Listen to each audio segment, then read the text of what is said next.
Welcome to the deep dive. We're here to unpack some really fascinating ideas and basically give you a shortcut to getting properly informed. Today, we're diving into a concept that honestly could change how you think about, well, yourself. It's this radical idea that your brain doesn't really have limits, just the ones you maybe accept without realizing it. And our source for this whole exploration, it's Jim Kwik's pretty insightful 2020 book, Limitless, Unleashing Your Brain's Full Potential. So our mission today is simple: distill the core insights, yeah, and the actionable techniques from Kwik's work. Think of this deep dive as like your express route, a way to understand how you can genuinely boost your memory, speed up your learning, sharpen that focus, really just elevate your whole mental performance. We're not just summarizing here. We're really digging into the hows and whys that make his approach feel so, well, powerful. Right. And Jim Kwik structures this whole thing around what he calls his limitless model. It's built on three key pillars, and they really depend on each other: mindset, motivation, and methods. It's more than just a list, though. He really argues these three M's, they create this powerful synergy. So as we go through this deep dive, we'll look at each one, show how they connect, and how they can genuinely unlock potential you might not even think you have. Okay, so let me ask you, the listener, have you ever felt just completely swamped by information, like you're drowning in it? Or maybe, deep down, you've doubted if you could really master a new skill, learn something complex. I think a lot of us hit those walls. This deep dive, hopefully, will show you those walls aren't, permanent. It's going to offer some really practical ways through them. Let's jump right in then. First M, mindset. And Kwik's own story here is, wow, it's compelling. Really anchors the whole idea. He actually grew up with a significant brain injury. Learning was just this constant struggle for him. But somehow he came to this really profound realization. Intelligence isn't fixed. It's not something you're just born with or without. It's totally trainable, like building a muscle. He even coined this phrase, which I think really sticks: if knowledge is power, then learning is your superpower. That quote, yeah, it perfectly captures his core belief. Your perception of your abilities, that's the real limiter. And what's really insightful is Kwik's concept of limitless beliefs. He basically says that what you believe about your brain directly dictates how well you use it. I mean, think about it. If you're convinced, absolutely convinced, you're bad at math, well, that belief isn't just passive. It becomes a self-fulfilling thing, right? Because you avoid it, you don't practice. He actually has this clever acronym for these kinds of self-imposed limits. LIEs. Limited ideas entertained. These aren't just fleeting thoughts. They're like agreements we make with ourselves that box us in. LIEs. Limited ideas entertained. Okay.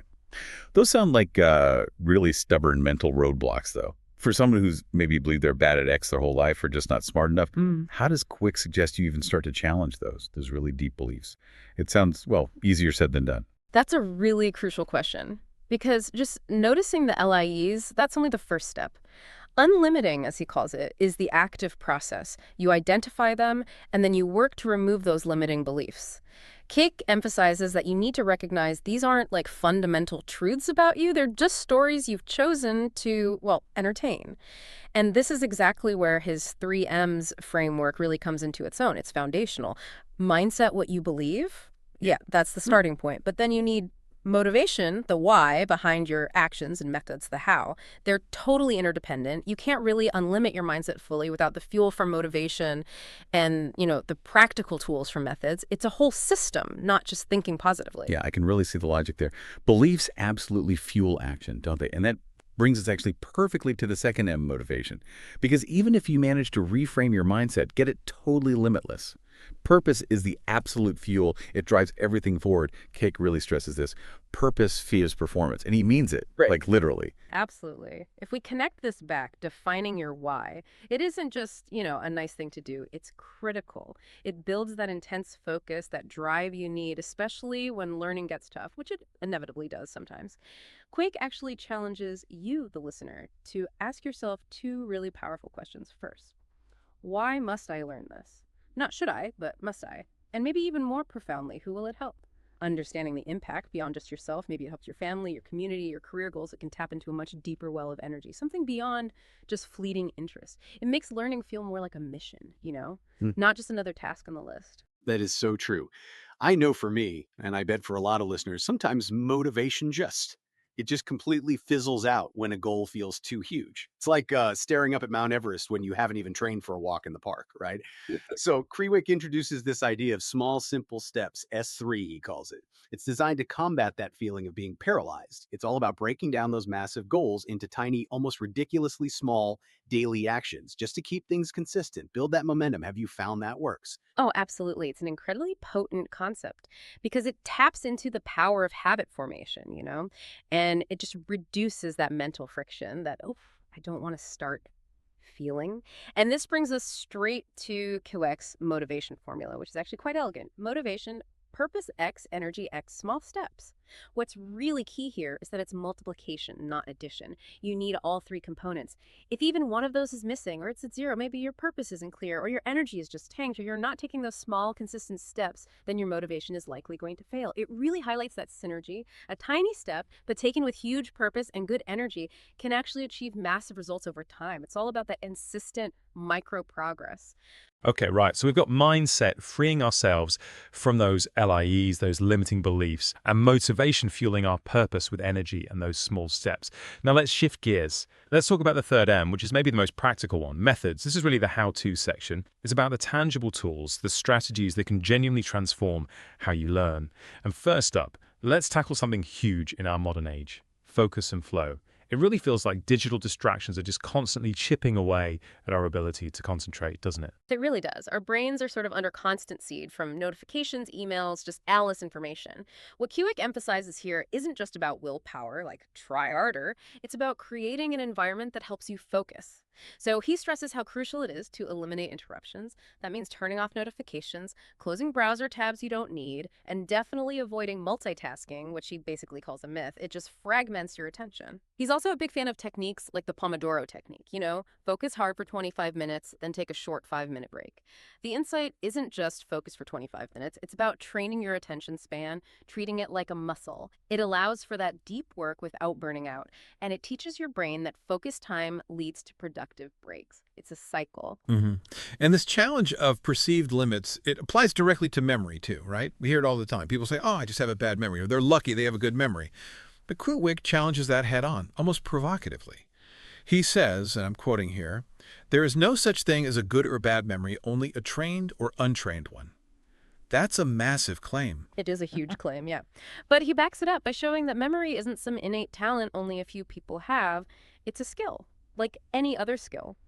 And the good news is there are specific learnable tools for what he calls memory mastery. Kwik details quite a few in the book. Visualization, for instance. It's not just daydreaming. It's about creating really vivid, multisensory mental images to help encode information and then recall it later. Like turning your grocery list into a bizarre cartoon in your head. Then there's chunking. That's just grouping related things into smaller, more manageable bits. Like how you remember phone numbers, they're chunked into sets of digits, right? It makes them easier. Memory palaces are incredibly powerful too. You basically mentally link new information to specific spots within a familiar place in your mind, like your house. Imagine placing facts for presentation on your front porch, then in your living room, then the kitchen. You're leveraging your spatial memory, which is ancient and really robust. And associations. That's about connecting new info to something you already know really well, or maybe to something totally absurd and unforgettable. These aren't just abstract ideas, they're practical skills you can actually learn and get better at with practice. Quite fascinating. Another area where Kwik makes a pretty astonishing claim is speed reading. He suggests you can actually double, maybe even triple your reading speed with practice, and sometimes without losing comprehension. That sounds almost too good to be true, especially with how much reading most of us have to do. It does sound ambitious, I agree, but the methods themselves are actually quite well established. They're grounded in how our eyes and brains process text. He suggests things like using finger tracking, literally using your finger or a pen as a visual guide as you read. This helps your eyes move smoothly, more efficiently, and stops them from jumping back to lines you've already read, which we do unconsciously. Another key thing is actively trying to avoid subvocalization. You know that little voice inside your head that reads every single word. That slows you down massively. Kwik teaches techniques to sort of dampen that inner voice. It lets your brain process ideas more visually, which is faster, rather than sounding everything out. And maybe, most importantly, always read with a clear purpose. Preview the material first, get the main ideas, then form questions before you dive in that guides your attention, and then review afterwards to make sure it sticks. It's about reading actively, not just letting the words wash over you. Right, active reading. And, okay, once we've read something or listened to a lecture or whatever, how do we make sure that information actually sticks? Because it often feels like, in one ear and out the other. What does Jim Kwik say are the most effective ways to retain information? Yeah, that's a super important question. It's the difference between just being exposed to information and actually learning it, right? So, Kalik highlights strategies like active recall. That means actively pulling information out of your memory rather than just passively rereading your notes or listening again. Think of it like quizzing yourself constantly.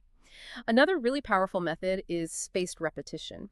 You review material, but at increasing intervals over time. So maybe after a day, then a few days, then a week, and so on. This leverages how our memory actually consolidates information long term. Also, learning in shorter, focused minutes rather than those long marathon cramming sessions, that significantly improves retention too. Our brains need those breaks to process and consolidate. And finally, testing yourself regularly, not just for a grade, but as a learning tool itself. It's incredibly powerful for finding the gaps in your understanding and reinforcing what you actually do know. Okay, so beyond these specific learning techniques, Kwik also zooms out a bit. He talks about overall brain health and the daily habits that really support our cognitive function. And he introduces this really provocative term, digital dementia, which frankly sounds quite alarming. It is concerning, yeah. And it's important to note it's not like a formal medical diagnosis. It's a concept Kwik uses to flag a very modern challenge. What's fascinating is his argument.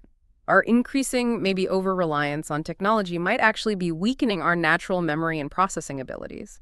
He suggests that by constantly outsourcing our memory, like not bothering to remember phone numbers because your phone does it for you, our brains get less practice at recall, at consolidation.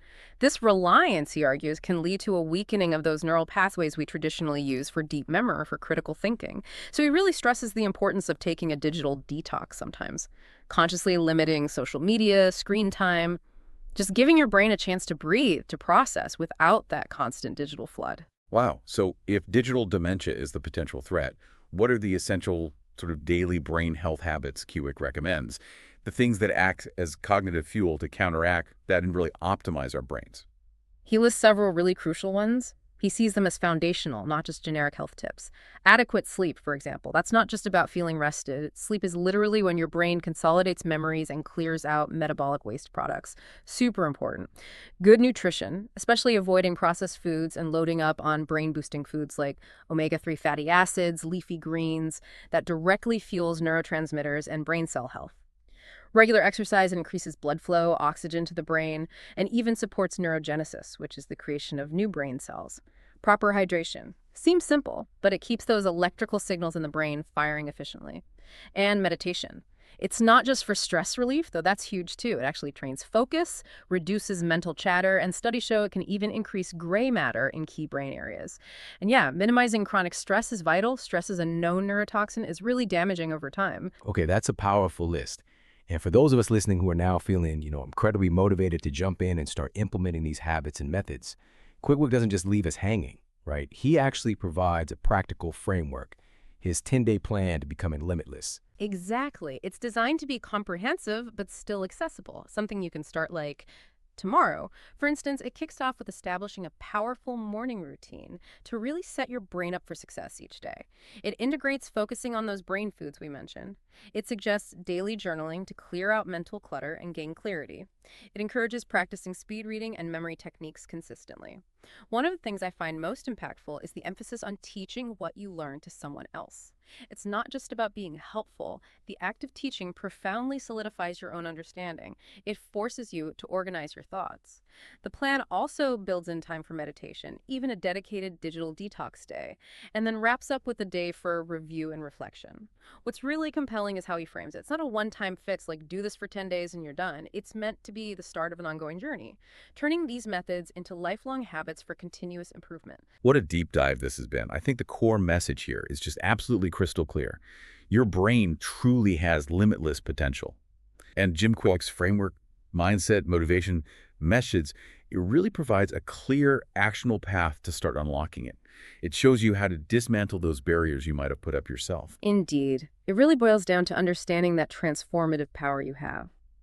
The power to shift your beliefs about what you're capable of, to define a purpose that truly compels you, and then to consistently apply these proven learning techniques.